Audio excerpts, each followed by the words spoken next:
Chers amis, bienvenue au Club 700. Et le club s'ouvre aujourd'hui avec une nouvelle rubrique où nous allons de temps en temps vous montrer de très belles choses que Dieu a inspirées aux hommes. Et c'est sûr que cela va leur plaire. Bonjour, pasteur. Bonjour, Massi, et bonjour les amis. Comme Massi l'a dit, aujourd'hui, nous allons explorer autre chose. De temps en temps, on va vous faire visiter de très bonnes choses.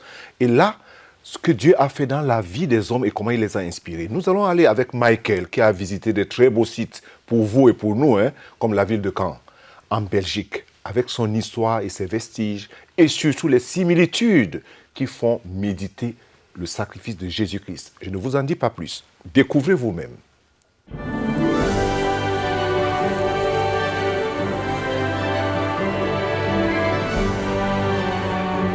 Un véritable joyau.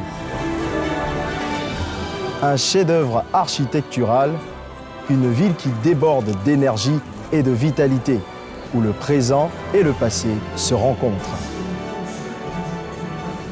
Bienvenue à Gand, la rebelle flamande de la Belgique. Sillonnée de canaux et de cours d'eau, Gand est une ville imprégnée d'histoire et de culture. Ici, rien ne manque. Université, cathédrale, château, musée, quartier pittoresque. Et pour un fin connaisseur comme moi, les délices culinaires. Excusez-moi, monsieur, une gaufre garnie de fraises, s'il vous plaît.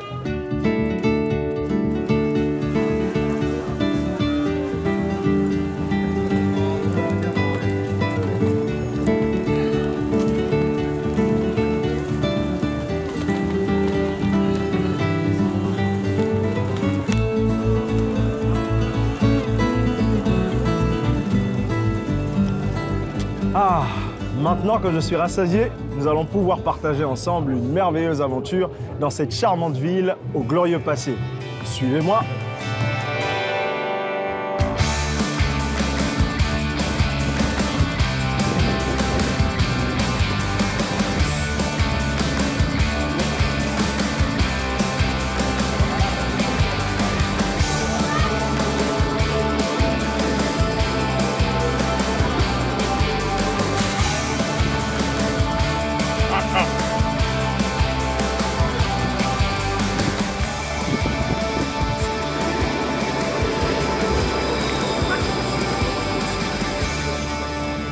L'histoire de Gand s'étend sur 2 millénaires.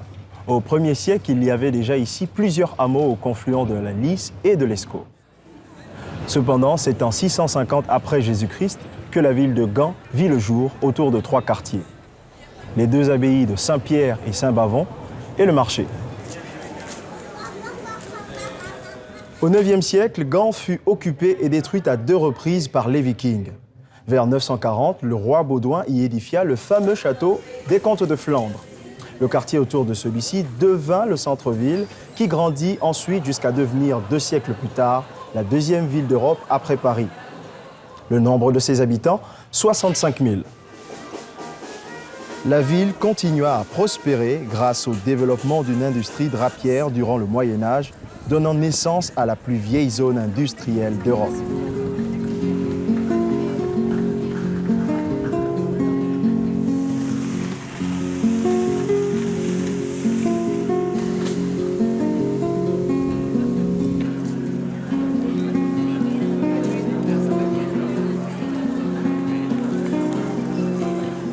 En traversant ces ruelles sinueuses, je me rends compte que cette ville a connu des moments de fierté et de succès, ainsi que des instants d'échec et d'humiliation. La véritable fierté des Gantois est ce chef-d'œuvre jalousement gardé qui se trouve du côté des 3 tours de Beffroi, dont les 54 cloches d'ailleurs servaient à donner l'alerte en cas d'invasion, et de l'église Saint-Nicolas. La cathédrale de Saint-Bavon, à côté de laquelle je me trouve en ce moment, abrite le tableau de l'agneau mystique. Peint en 1432 par les frères Van Eyck, ce tableau symbolise le sacrifice du Christ.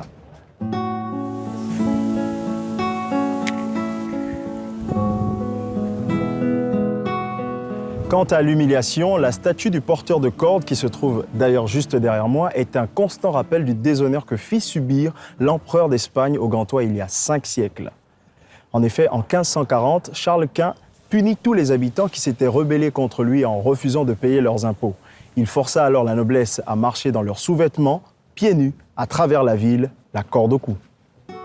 Cette statue me rappelle une autre personne considérée comme rebelle en son temps. Une personne qui souffrit une humiliation encore plus terrible que celle des Gantois. Au lieu d'une corde autour du cou, on lui posa une couronne d'épines sur la tête, on lui cracha au visage, on lui donna des soufflets et on lui donna des coups de poing. Au lieu de marcher pieds nus à travers la ville, on lui ôta ses vêtements et on le força à porter une croix sur laquelle il fut crucifié. Pourtant, cette personne n'avait commis aucun mal. Torturé, puis condamné à mort, Jésus-Christ, l'agneau de Dieu, porta non seulement mes péchés, mais aussi les péchés de toute l'humanité. Nos péchés passés, présents et futurs, pour notre salut. Afin de ne pas oublier cet affront, les Gantois érigèrent la statue d'un compatriote qui toise fièrement le Priesenhof, le lieu de naissance de l'empereur qui les avait humiliés. Alors que devons-nous faire pour ne pas oublier l'amour, le sacrifice inconditionnel de Jésus? Nous devons avoir les regards fixés sur lui, obéir à ses commandements, en nous aimant les uns les autres comme lui aussi nous a aimés, et c'est alors que le monde reconnaîtra que nous sommes ses disciples. Ah, vous aimeriez être là, hein, où était Michael Levénard. C'était très beau et surtout, on apprend beaucoup de choses, très édifiants, beaucoup d'histoires étonnantes. Oui, et surtout les similitudes, la similitude qu'il y a entre, voilà, c'est-à-dire ce à quoi les gens ont été inspirés. Oui. Et lorsqu'on regarde dans la parole de Dieu, le sacrifice de Jésus, vous voyez, c'est-à-dire les hommes ont compris un certain nombre de choses. Et à cette époque-là déjà. Et, puis, et cette ville se trouve au cœur de l'Europe. Oui. Beaucoup ne connaissent pas qu'une ville a tant d'histoires derrière et que les hommes ont eu à participer à beaucoup de choses. Ce qui est étonnant, c'est que la ville ne fait pas beaucoup de bruit. Oui. On n'entend pas tellement parler, mais c'est au cœur de l'Europe. Pourquoi au cœur de l'Europe? C'est ça la question. Je me dis qu'avec la visite de Michael là-bas, ce qu'il a vu et les similitudes qu'il a pu faire, on peut comprendre qu'il y a quelque chose de profond dont Dieu a inspiré les gens sur la beauté d'abord de la nature, de la création, mais aussi comment les gens ont compris l'Évangile à leur façon, même si ce n'était pas la totalité, mais c'était une partie. Au cœur de l'Europe. L'Europe est toujours interpellée. Oui. Dieu parle d'une manière, tantôt d'une autre. Même avec les décors de l'art, Dieu nous parle. Mais ne nous quittez pas. À tout de suite.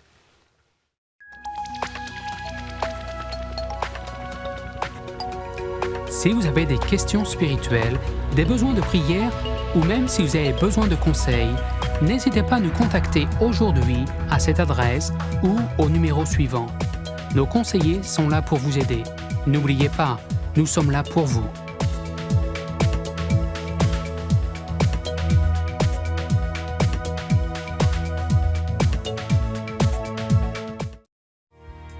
Bonjour, je suis Massi Domingo. En tant qu'animatrice du Club 700, j'ai eu le privilège de voyager partout dans le monde et de voir tout ce que nous avons pu faire grâce à CBN et aux amis du Club 700.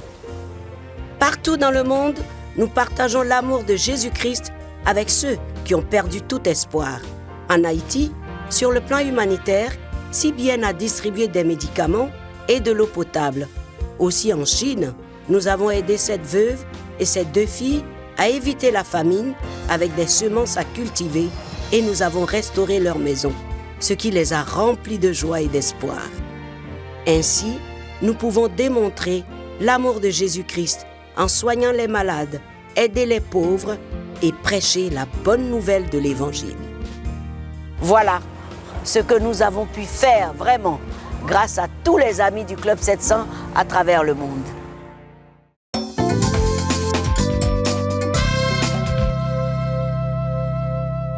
Merci de nous retrouver au Club 700 après cette belle balade.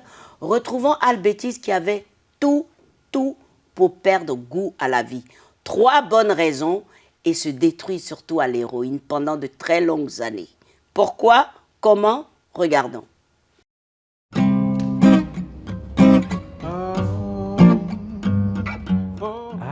J'ai caché ma dépression derrière un sourire. Pendant 12 ans, Albétis a souffert en silence d'une profonde dépression. J'avais du mal à dormir. Alors, je prenais tout ce qui pouvait m'aider à dormir. Tranquillisant, somnifères, antihistaminiques. Je prenais des tas de choses. Et de l'alcool aussi. Enfant, Al vivait avec sa mère célibataire dans les quartiers pauvres de Détroit. Elle était accro à l'héroïne et il arrivait souvent que l'électricité soit coupée ou qu'il n'y ait rien à manger. Je me souviens que je voyais des aiguilles dans le bras ou dans d'autres endroits du corps de ma mère, mais aussi d'autres personnes qui passaient chez nous. Mes souvenirs les plus anciens sont des souvenirs de souffrance. Looking through my review, where I've been, where I'm from. Mais la vie allait changer pour Al. Il avait 6 ans lorsque les services de protection de l'enfance l'emmenèrent vivre chez ses grands-parents. Je les aimais. Je me sentais en sécurité avec eux. Ils m'aimaient. Al était particulièrement proche de son grand-père. Il était le modèle masculin dans ma vie, parce que mon père était absent. C'est lui qui m'enseignait les choses, qui me montrait comment être un homme. J'avais juste atteint l'âge où il était très important pour moi qu'il me dise ce que signifie être un homme. Mais il m'a été enlevé. Al avait 12 ans lorsque son grand-père décéda d'une crise cardiaque. J'étais dévasté. Je me souviens avoir beaucoup pleuré. Ça a été le commencement de ma dépression. Je ne comprenais pas comment Dieu avait pu me faire ça. J'avais déjà eu un début difficile, et là, il m'enlevait la personne qui pouvait m'aider. Al continua de vivre avec sa grand-mère, une femme à l'esprit pratique qui avait une autre manière de montrer qu'elle l'aimait. Il n'y avait pas beaucoup d'étreintes, de baisers ou d'accolades. C'était plutôt du style « va faire ce que tu dois faire ». Alors Al dessina un sourire sur son visage, travailla dur à l'école et dans les sports, et enterra sa tristesse et sa souffrance. The past will not define me. All it did was help me grow. 5 ans plus tard, sa grand-mère mourut, alors même que sa mère était mourante du sida. Sa souffrance devenait trop intense pour être ignorée. Je ne pouvais pas croire que c'était en train d'arriver. Une fois de plus, je me suis tourné vers Dieu pour lui dire « Mais où es-tu? Es-tu sorti boire un verre ?» Et j'ai commencé à vouloir étouffer ma souffrance. Al put se faire admettre dans une université, mais il prenait aussi beaucoup de médicaments contre la dépression. Il était en cours quand il apprit que sa mère était morte. Il dit qu'il s'est mis à consommer tant de médicaments et d'alcool que cela devint une addiction. Je souffrais tellement et je disais « Oh Dieu, si seulement tu pouvais tout arrêter. Prends ma vie, je ne veux plus souffrir comme ça. » Après l'université, Al décrocha un bon emploi, mais avait toujours une bouteille dans son tiroir, une sorte d'antidouleur. Lord, I seen some good days, I seen some bad. Je pense que j'ai touché le fond vers 2007. J'étais extrêmement stressé et déprimé. 1 an plus tard, Al rencontra un ami qui était sorti de sa dépression et qui lui dit qu'il avait trouvé sa guérison en Jésus-Christ. Il l'invita à l'église. Al s'y rendit dans l'espoir de trouver une réponse. Je désirais vraiment que Dieu agisse. J'ai toujours su que Dieu existe, mais je n'avais jamais eu de relation personnelle avec lui. Pour moi, Dieu était distant. Et je voulais vraiment recevoir une aide, un signe, quoi que ce soit qui m'indique « Je suis là pour toi. Les choses vont changer. Tu as fait tout ce chemin tout seul, c'est ce que je croyais. Mais maintenant, tu peux prendre ma main. » Après le culte, Al discuta avec le pasteur qui lui posa une seule question. Il m'a demandé « Voulez-vous être sauvé ?»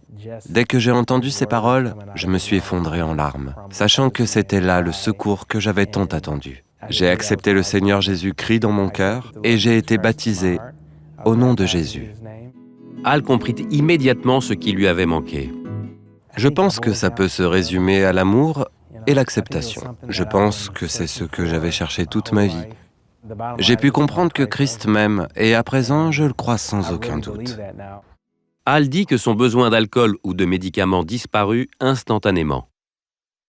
Cela n'avait plus de prise sur moi. J'ai senti que plusieurs de mes chaînes étaient tombées immédiatement, dont ces addictions. Depuis, Al s'est marié et il élève une fille. Il compose aussi des chants et raconte sa vie grâce à la musique. Lord, you've been so good to me. Open my eyes and now I see. Plus je m'approche de son amour pour moi, plus la dépression s'efface. Christ est en moi et je puis tout par Christ qui me fortifie. Écoutons ce qu'un auteur chrétien a écrit. La vie est dans le sang. Aussi, en versant son sang pour nous, Christ nous donne la vie. Comme un sérum est souvent employé dans le traitement des maladies, ainsi, en nous donnant son sang, le Christ nous guérit de la maladie meurtrière du péché et de la mort. Le monde entier forme comme un corps dont tous les membres sont unis, de sorte que si l'un d'eux souffre, le corps entier en est affecté. Le sérum n'est injecté qu'en un seul endroit, mais le corps tout entier en ressent les effets. Ça, c'est vrai. De même, bien que Christ ait été crucifié sur la terre, qui n'est qu'une partie de l'univers, connu et inconnu, sa mort affecte tout l'univers entier. Bien qu'il n'ait été crucifié qu'en un seul endroit, c'est-à-dire à Jérusalem, le monde entier jouit des fruits de son sacrifice aujourd'hui. Et Amen. Comme l'Esprit est à l'œuvre dans le corps tout entier, de même Dieu est présent dans l'univers tout entier. Saint Bonaventure écrivait ceci en disant, en parlant de l'influence exercée par le Christ, il disait, son centre est partout. Le centre de Christ est partout. Mais il n'est circonscrit par rien. De nos jours, beaucoup commettent le péché de Judas. C'était lequel? Il est allé en son lieu. Pas là où il devait aller. Mais c'est quoi lorsqu'on parle de aller à son propre lieu? Cela voudrait dire, ce sont les conditions dans lesquelles l'homme, par l'exercice de sa propre volonté, désobéit à Dieu et crée en lui-même un état de souffrance, de diverses souffrances. Pourtant, Dieu a pourvu à la solution du réel besoin de l'homme. Quelle est cette solution? Le pardon. Le pardon de Dieu. Il est à ta portée en ce moment. Tu souffres de quelque chose. Peut-être que tu ignores dans ton corps et dans ton esprit. Mais Dieu a donné une réponse. C'est le pardon. La Bible dit, heureux celui dont les péchés sont pardonnés. Heureux celui qui ne porte plus en lui le fardeau de son péché. Car Dieu a pardonné. Et pour que Dieu pardonne, il faut que je le confesse. Il faut le dire. Seigneur Jésus, pardonne-moi mes péchés. Et je voudrais que tu sois sincère quand tu le dis. Pardonne-moi tous mes péchés en ce moment. Et je t'invite dans mon cœur pour être mon Seigneur et mon Sauveur personnel. Et Seigneur, je te prie de m'enlever ce poids que je porte et de me guérir et de me donner ta paix. Merci Jésus. Amen. Et Seigneur, je prie pour tous ceux-là qui ont regardé cette émission en ce moment, qui ont fait cette prière. Seigneur, qui portent des fardeaux à différents niveaux dans leur cœur. Que ta main puissante se pose sur eux pour les bénir, pour les fortifier et pour les élever vers toi. Seigneur, accorde-leur grâce, ta grâce et ta paix. Amen. Soyez bénis et soyez encouragés au nom du Seigneur. Et merci. Amen. Merci, pasteur. Tout à fait. Eh bien, chers amis, si vous avez été touchés, je suis sûr que vous l'avez été. Faites-le savoir et ne nous quittez pas tout de suite.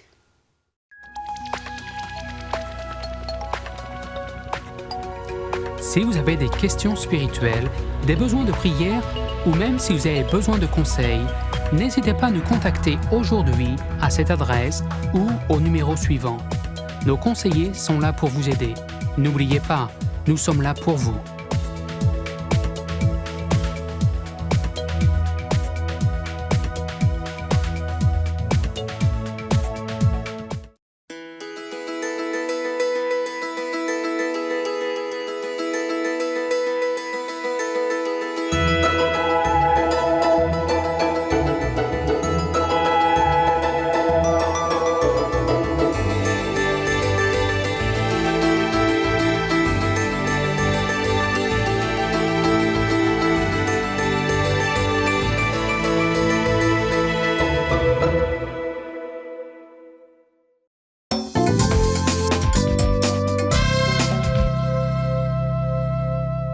Bienvenue encore pour voir les merveilles de Dieu.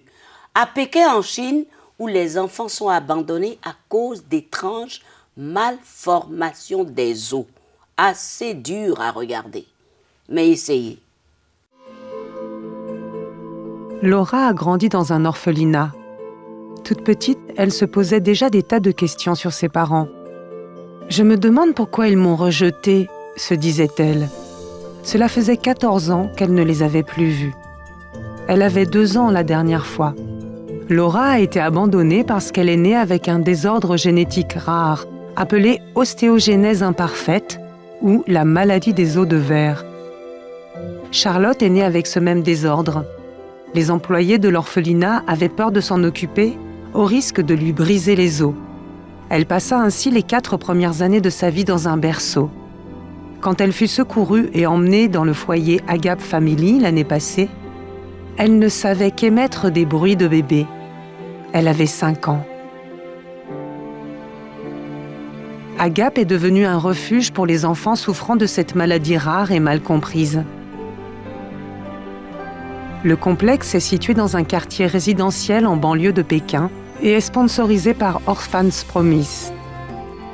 Les employés et les parents libèrent le potentiel de ces enfants, tout en les aidant à guérir de leurs traumatismes émotionnels. Clay et Jewel sont des parents du foyer depuis 4 ans. Parfois, ils se demandent ce qu'ils vont pouvoir faire dans leur vie. Nous les aidons à reconstruire leur estime de soi et nous leur donnons une éducation.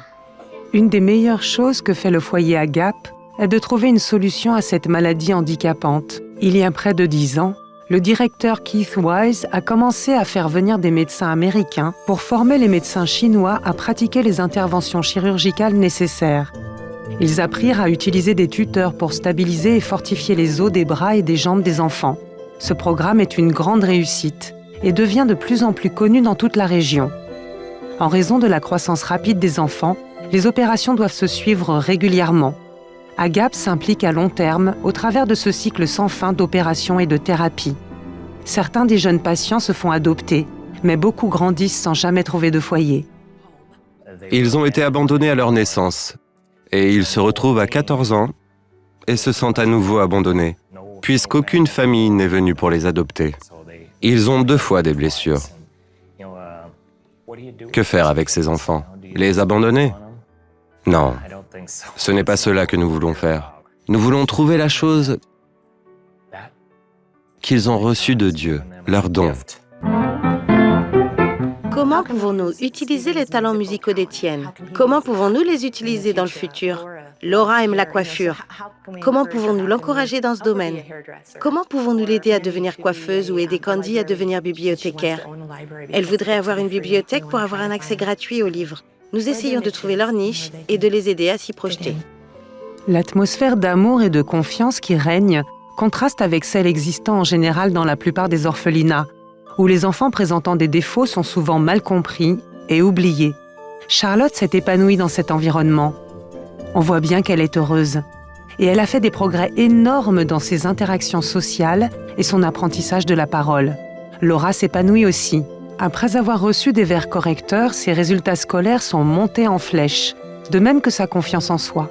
Et bien qu'elle se pose toujours des questions sur ses parents, elle nous a dit qu'elle n'aurait pas eu de vie si elle était restée dans son ancien orphelinat. Les parents de ce foyer sont très gentils. C'est notre objectif, qu'ils puissent se sentir aussi normaux que possible. Leur donner un environnement où ils peuvent grandir comme tous les autres enfants. Orphans Promise continue de soutenir ce ministère parce que nous voyons des enfants plus âgés comme Laura, remplis d'espoir pour un futur heureux et productif. Et ça, c'est une chose que tout enfant mérite.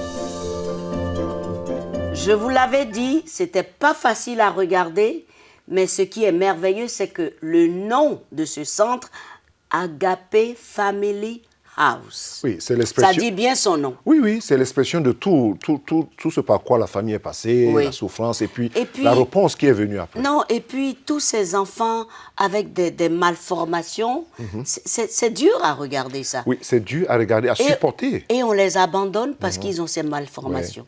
Ouais. Oui, c'est un peu... Et il faut que Obi ou Opi viennent les récupérer et les aider et puis les soigner. C'est encourageant.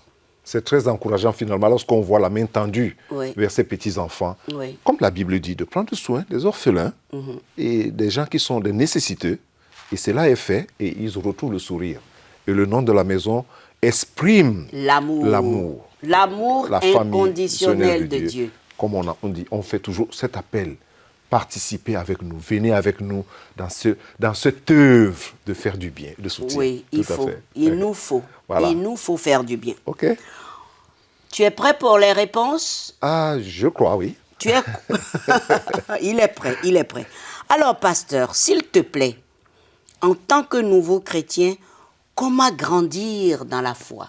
Ah, une bonne question. Comment grandir dans la foi? Oui. C'est pas c'est pas des commandements pour grandir dans la foi, pour commencer. Il n'y a pas de secret? Oui, il y a un secret, mais c'est pas une liste de commandements. Très bien. Comment on fait pour grandir dans la foi? On retrouve cela dans la parole de Dieu, dans Actes des Apôtres. Tous ceux qui acceptaient sa parole furent baptisés. Et ils persévéraient dans l'enseignement, dans les prières et dans la communion fraternelle. C'est comme ça qu'on grandit dans la foi. Il faut persévérer dans l'enseignement. Et l'enseignement, nous avons la parole de Dieu. Très bien. Il faut lire la Bible. Oui. Il faut l'aimer, il faut aimer lire la parole de Dieu. Ça, c'est un. Maintenant, il faut être dans une église locale. Il faut appartenir à une église locale où on est en communion avec les autres chrétiens et où on a enseigné. Il y a tout ça. Et il y a la prière, il y a la méditation personnelle. Et quand on est dans tout ce tout-là, Oui. on grandit dans la foi. Et l'intimité aussi. Tout ça, c'est ça qui bâtit l'intimité. C'est-à-dire lorsque vous avez votre vie personnelle dans la parole, lorsque vous êtes enseigné, et lorsque vous vous enseignez vous-même avec la parole et la méditation, lorsque vous avez une vie de prière, tout ça, vous êtes en train de bâtir votre intimité et vous êtes en train de grandir dans la foi. Ça, c'est très important. C'est très Oui. important. Parce Et qu'un c'est chrétien biblique. doit grandir Oui, dans la foi. tous ceux qui acceptaient sa parole, il fut baptisé. 2, il persévérait. On ne persévère pas en l'air. On persévère en suivant un code de la vie qui est dans la parole de Dieu. En obéissant à cette parole. Tout à fait, Bassi. Voilà. Merci beaucoup Merci, pour les Bassi. réponses. Écrivez-nous, posez des questions, nous allons vous répondre. Il est là pour ça, il aime ça. Et je voudrais vous encourager à contacter nos bureaux régionaux, à aller sur Facebook parce que nous y sommes 24 heures sur 24 dans le monde entier et nous avons beaucoup de partenaires. Merci, pasteur. Merci.